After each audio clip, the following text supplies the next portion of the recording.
Hello, I'm Elias Pisot, a half Spanish, half Romanian 13-year-old living in the great country of Romania.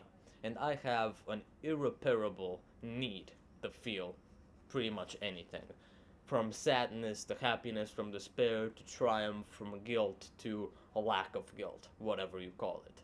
And that means that every single time that I achieve something new, each time that I win at a certain competition, each time I achieve fluency in a given language, I feel the need to set my sights out on another competition, on another language, on another big project that will supply all of those feelings. And I realized that maybe this isn't the right way to live, but maybe it's also the best way to live. Because, for example, in April, I won the National Olympiad of Spanish, like span, of Romance languages for Spanish. That felt great. It ended. I went into a rut. I felt awful for the following days after winning the Olympiad.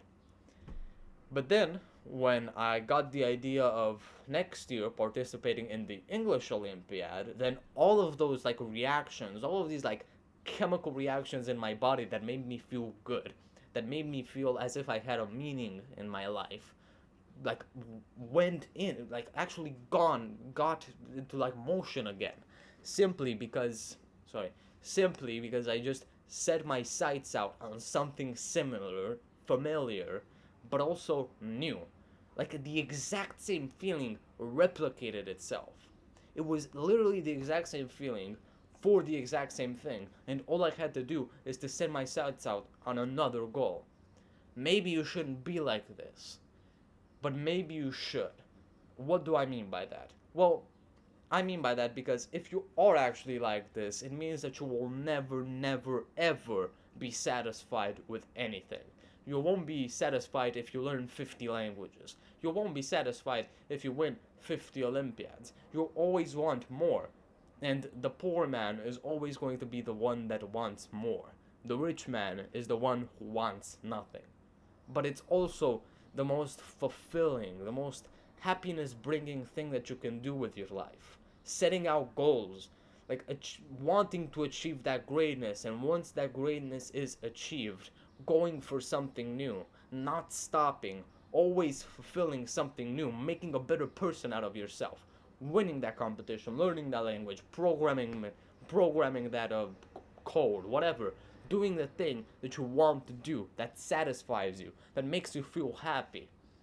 But is it really the thing that you want? There are two main things that you can do in your life. There are two main things, two main ways that you can teach any person you encounter to live their lives.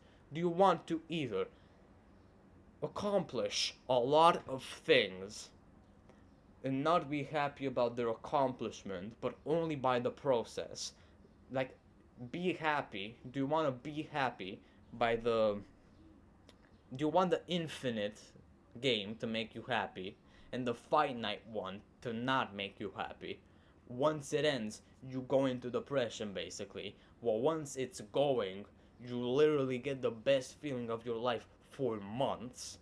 Or do you want to like accomplish a couple of things in your life and just be kind of in the middle of those two emotions for like the rest of time until the day you die? Which one do you choose?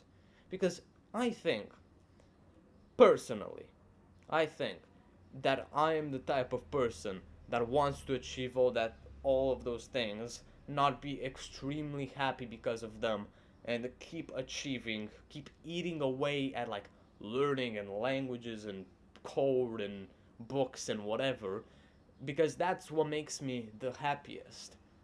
And it's probably the case that there is no obligation. I am not obligated to feel bad once I achieve these things. If I actually put the right mentality in my mind, then I won't feel so bad once I win something and am left with nothing else to like strive for, to achieve, to attack. None of these options makes you completely worthless and dissolute. You can choose whatever you want, and your life will probably still like go out the same way emotional wise. One is glory, but one is like the true traditional invention of happiness. but the way you combine them both is very complicated. These are like the two extremes. My goal right now, one of my goals, is to find kind of a middle ground. How can you achieve everything that you want and feel the happiness of actually chasing that, and once you win, also feel an even greater ecstase, an even greater lack of despair, an even greater explosion of hope? How can you do that? How can you accomplish greatness and also greatness in triumph? Mental greatness in triumph. It's a really difficult process. In my opinion, it's the most difficult process that you can go through in life. How do you enjoy the finite things that you know end, enjoy their endings, but also enjoy the infinite things? The ones that just keep going, maybe even without a result. How do you enjoy the process and also enjoy the result? Because most people are made only for the enjoyment of one of those things. So choose one of those types, but make it a mission to like figure out, to learn, to like get enlightened on how to enjoy both of them. Because at the end of that journey, of whatever goal you're like chasing, there is potential for happiness. But that doesn't mean there's not potential for happiness along the way, and vice versa. I'll see you later.